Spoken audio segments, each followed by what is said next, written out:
बहुत समय पहले की बात है। एक चरवाहा था जिसके पास 10 भेड़ें थी। वह रोज उन्हें चराने ले जाता और शाम को बाड़े में डाल देता। सब कुछ ठीक चल रहा था कि एक सुबह जब चरवाहा भेड़ें निकाल रहा था तब उसने देखा कि बाड़े से एक भेड़ गायब है। चरवाहा इधर उधर देखने लगा। बाड़ा कहीं से टूटा नहीं था और कटीले तारों की वजह से इस बात की भी कोई संभावना न थी कि बाहर से कोई जंगली जानवर अंदर आया हो और भेड़ उठाकर ले गया हो। चरवाहा बाकी बची भेड़ों की तरफ घूमा और पूछा, क्या तुम लोगों को पता है कि यहाँ से एक भेड़ गायब कैसे हो गई? क्या रात को कुछ यहाँ हुआ था? सभी भेड़ों ने नामे सर हिला दिया। उस दिन भेड़ों के चराने के बाद चरवाहे ने हमेशा की तरह भेड़ों को बाड़े में डाल दिया। अगली सुबह जब वो आया तो उसकी आंखें आश्चर्य से खुली रह गई। आज भी एक भेड़ गायब थी और अब सिर्फ 8 भेड़ें ही बची थी। इस बार भी चरवाहे को कुछ समझ नहीं आया कि भेड़ गायब कहाँ हो गई।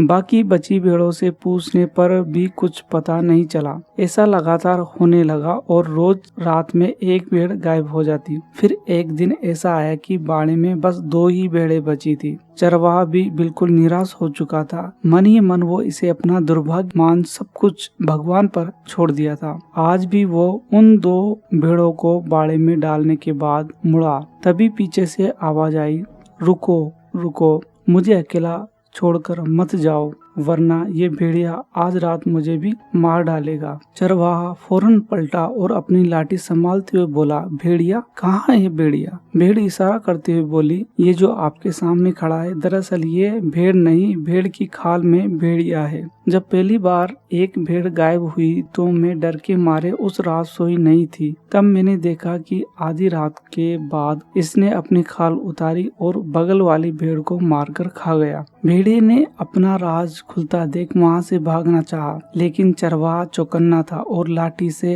ताबड़तोड़ वार कर उसे वहीं ढेर कर दिया। चरवाहा पूरी कहानी समझ चुका था और वह क्रोध से लाल हो उठा। उसने भेड़ से चीखते हुए पूछा, जब तुम ये बात इतने पहले से जानती थी तो मुझे क्यों नहीं बताया? भेड़ शर्मिंदा होते बोली, मैं उसके भयानक रूप को देखकर अंदर से डरी हुई थी। मेरी सच बोलने की हिम्मत नहीं हुई। मैंने सोचा कि शायद 1-2 भेड़ खाने के बाद ये अपने आप यहीं से चला जाएगा, पर बात बढ़ते बढ़ते मेरी जान पर आ गई और जब अपनी जान बचाने का मेरे पास एक ही चारा था, हिम्मत करके सच बोलना, इसलिए आज मैंने आपसे सब कुछ सच बता दिया। चरवाहा बोला, तुमने ये कैसे सोच लिया कि 1-2 भेड़ों को मारने के बाद वो भेड़िया यहाँ से चला जाएगा? भेड़िया तो भेड़िया होता है, वो अपनी प्रकृति नहीं बदल सकता। जरा सोचो, तुम्हारी चुप्पी ने कितने निर्दोष भेड़ों की जान ले ली। अगर तुमने पहले ही सच बोलने की हिम्मत दिखाई होती तो आज सब कुछ कितना अच्छा होता। दोस्तों, जिंदगी में ऐसे कई मौके आते हैं जहाँ हमारी थोड़ी सी हिम्मत एक बड़ा फर्क डाल सकती है, पर उस भेड़ की तरह हम में से ज्यादातर लोग तब तक चुप्पी मारकर बैठे रहते हैं जब तक कि मुसीबत अपने सर पर नहीं आ जाती। चलिए इस कहानी से प्रेरणा लेते हुए हम सही समय पर सच बोलने की हिम्मत दिखाएं और अपने देश को भ्रष्टाचार, आतंकवाद और बलात्कार जैसी भेड़ियों से मुक्त कराएं। दोस्तों, अगर ये स्टोरी आपको